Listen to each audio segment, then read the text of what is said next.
agora vamos entender como que fica o caminho desse metabolismo energético. Olha só.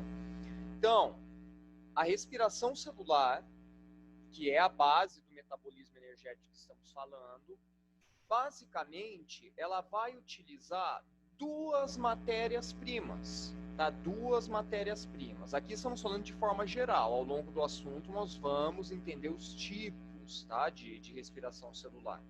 Aqui nós vamos falar daquela respiração celular que é aeróbia, que é a que utiliza oxigênio. Vamos começar por ela. Então, a célula necessita, para produzir energia de forma bem eficiente, de oxigênio e de nutrientes. Os nutrientes, já sabemos, vêm lá do sistema digestório, o sistema digestório que vai degradar compostos maiores, macronutrientes e micronutrientes. Isso vai ser absorvido, vai lá para a corrente sanguínea e aí distribuído para o corpo todo. Perfeito? Através da circulação, através da corrente sanguínea. E o outro caminho da outra matéria-prima que as nossas células vão utilizar, está aqui, ó, através da respiração. Então, inspiramos, esse oxigênio vai lá para o interior dos pulmões, lá nos alvéolos pulmonares, vai acontecer a troca gasosa, a hematose, aí esse oxigênio vai para a corrente sanguínea, né? Os glóbulos vermelhos capturam esse oxigênio, se combinam com esse oxigênio e vai distribuir para o corpo todo, para todas as células. Então, na respiração celular, a célula utiliza oxigênio e liberta a energia contida nos nutrientes. Então, os nutrientes provenientes da nossa alimentação, eles serão oxidados. Isso é importantíssimo, meus queridos, é poderosíssimo. Os nutrientes que nós ingerimos, então, os nutrientes que são degradados, que são digeridos no nosso trato digestório, eles são oxidados, ou seja, eles são quebrados, eles são degradados na presença do oxigênio. Por isso que o oxigênio ele é tão importante, ele é fundamental para o nosso metabolismo energético. Isso vai produzir o que como resíduo? Vai produzir dióxido de carbono, é o CO2, que nós eliminamos na expiração. Vai produzir vapor de água e outros produtos que vamos eliminando, aí outras excretas que vamos eliminando, tá? Através da urina, através das fezes. Perfeito, meus queridos? Então, aqui está o esqueminha representando ó, oxigênio mais nutrientes. Isso lá no interior da célula. Vai acontecer a respiração celular. Isso vai formar como resíduo CO2, vapor de água, outros produtos tóxicos. Tudo isso vai para a corrente sanguínea. E aí o nosso corpo ou vai reaproveitar ou vai eliminar. Então, basicamente, é esse o caminho que nós vamos percorrer se tratando aí do metabolismo energético. Tá? Então, tomem cuidado que quando falamos a respiração celular, nós estamos falando desse metabolismo energético que a célula realiza. Não estamos falando da respiração pulmonar, né? Essa respiração sistêmica aqui.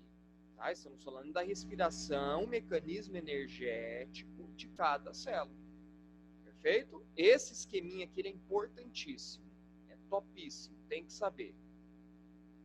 Olha só, e de onde vem essa energia? A energia necessária para a realização de reações químicas do organismo vem da quebra principalmente dos carboidratos. Os lipídios também podem fornecer essa energia, mas o corpo acaba preferindo o carboidrato. E por que isso? Porque é uma quebra mais rápida, é uma quebra mais fácil de se fazer. Tá? Então a célula opta aí pelos carboidratos, pelos monossacarídeos, os monossacarídeos, glicose, frutose, galactose, principalmente a glicose. Então, não se esqueçam disso. Outra informação importante. E olha esse cara aqui. Olha esse cara, a usina energética da célula. Estamos falando da organela mitocôndria. Organela mitocôndria. Sim, é aquela organela que eu falei para vocês, meus queridos. Vamos detalhar mais para frente. Vamos ver certinho do que se trata lá dentro do metabolismo energético. Tá? Então, por isso que mitocôndria e cloroplasto são tão importantes, porque agem no metabolismo energético as mitocôndrias, realizando a respiração celular, e os cloroplastos atuando na fotossíntese. Então, são mecanismos energéticos importantíssimos. Então, basicamente, as mitocôndrias são organelas responsáveis pela respiração celular. Elas vão apresentar um sistema duplo de membranas. Olha só, destaquem isso, tem que lembrar. Mitocôndria tem DNA próprio. Vai parar o gifzinho ali que eu vou pegar o rabisco aqui, ó. Tem que lembrar disso. Então, mitocôndria tem DNA próprio. E olha que louco que é isso. É um DNA diferente da célula. É um DNA diferente do DNA que encontramos lá na cromatina, nos cromossomos. Tá? É diferente, é algo específico das mitocôndrias. Como esses carinhas aqui têm DNA próprio, eles possuem uma outra capacidade importantíssima, que é a capacidade de autoduplicação. Capacidade de autoduplicação. Por apresentar o DNA próprio. Ah, professor, mas como que acontece a autoduplicação? Conforme a necessidade da célula, conforme a necessidade do organismo. Então, nós podemos considerar as mitocôndrias os motores da célula. Tá? Então, essas organelas aqui são responsáveis pelo metabolismo energético aeróbio que nós vamos detalhar nesse assunto. Tá? Então, é fundamental a mitocôndria utilizando o oxigênio para degradar compostos energéticos. Então, mitocôndrias encontramos principalmente em células musculares, em células nervosas e espermatozoides. Por quê? Porque são células que demandam muita energia. Consequentemente, tem que ter bastante mitocôndria para produzir bastante energia. Perfeito? Deixa eu apagar o rabisco aqui para a gente dar continuidade ao que fizinho, que ele continua. Aqui. Meus queridos, olha só. Tirando a membrana externa, que eu falei para vocês que é um sistema duplo de membranas. Tiramos a membrana externa. Tiramos a membrana interna. Olha lá o sistema duplo de membranas que comentei aqui em cima. Então, isso que está em vermelhinho é a membrana externa, isso em branquinho é a membrana interna. E aí chegamos na mitocôndria, a parte interna dela. Essa região, essas dobrinhas aqui, ó, que estão na membrana interna, recebem o nome de cristas. Cristas mitocondriais. Deixa eu colocar aqui. Está em inglês a legenda ali, deixa eu rabiscar para vocês. Então, cristas mitocondriais. Deixa eu pegar certinho aqui.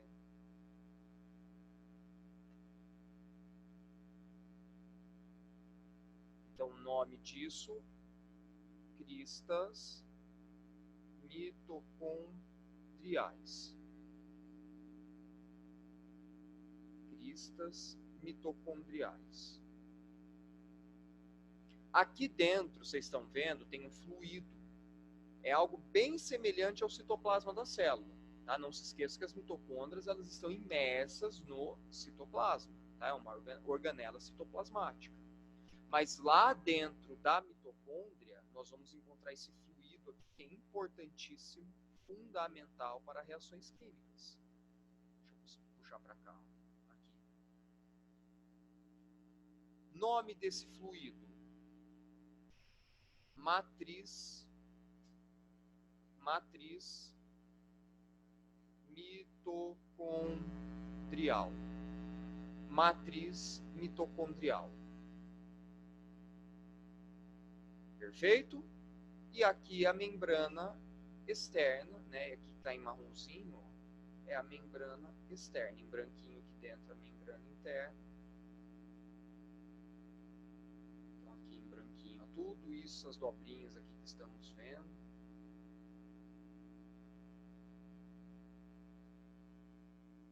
Membrana interna.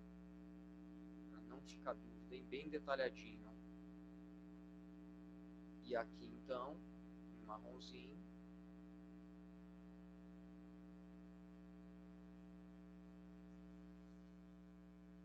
membrana externa. Fechou então, basicamente, a mitocôndria é isso.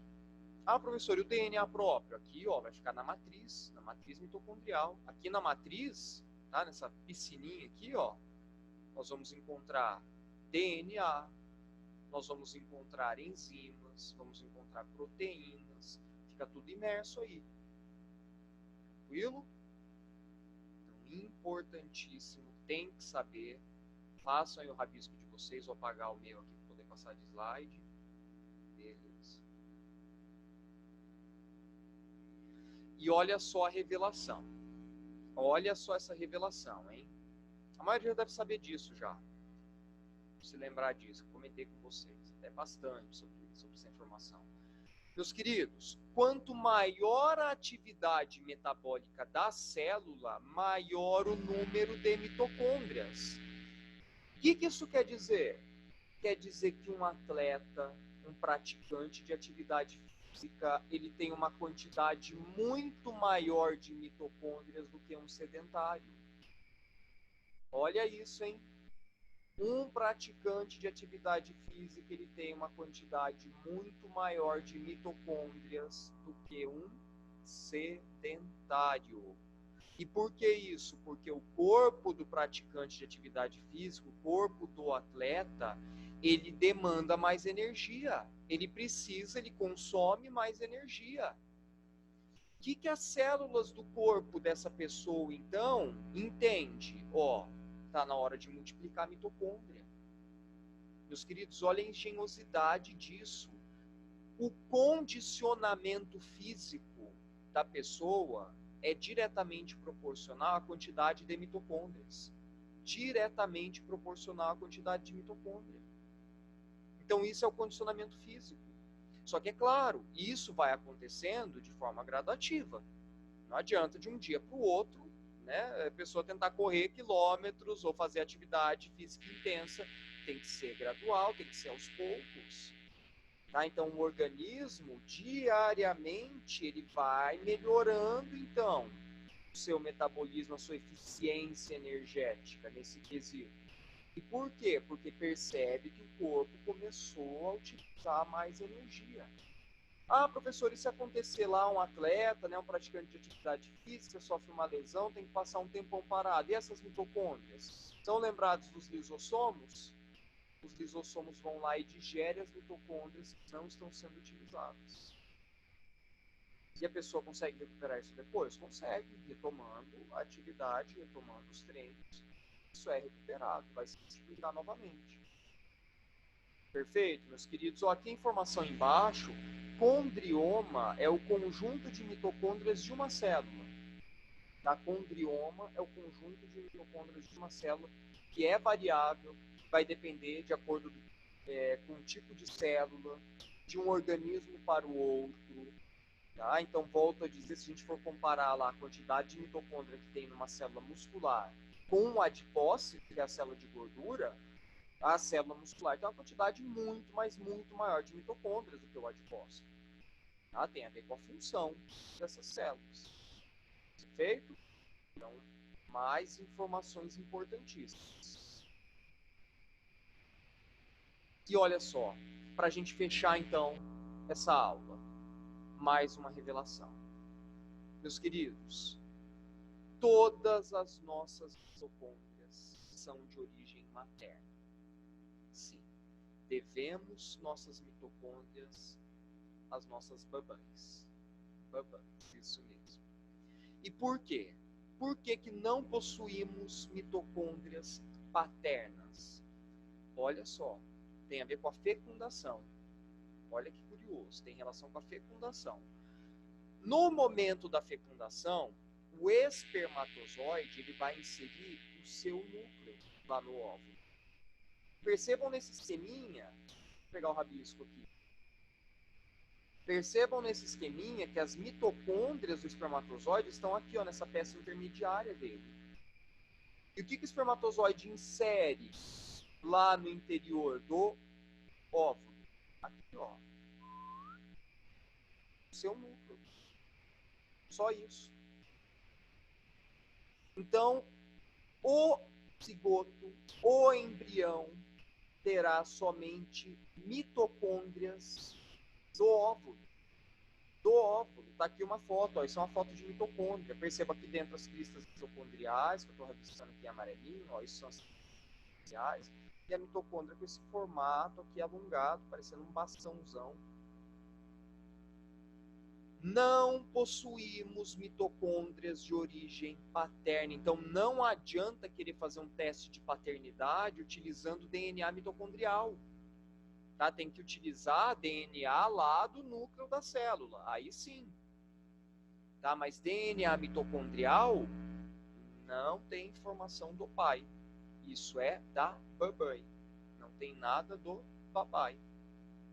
Ficou claro isso, meus queridos? Então tá aqui os esqueminhas representando ó, a fecundação, né? O espermatozoide inserindo somente o seu núcleo aqui, e aí esse núcleo vai se juntar com o núcleo do óvulo. Mas toda a estrutura, todo o arsenal para a formação do embrião, tudo isso daí é do óvulo. É do óvulo. O óvulo que vai oferecer isso para o desenvolvimento embrionário. Perfeito, meus queridos. Então, hoje é isso. Aqui. Ah, tá, beleza. Vamos fechar por hoje mesmo, que na próxima aula a gente detalha o ATP. Então, falamos muita coisa importante sobre mitocôndrias, organela importantíssima, tá? Com características únicas, e temos que lembrar de tudo isso. Fortíssimo abraço para vocês, se cuidem e até a próxima. Fui!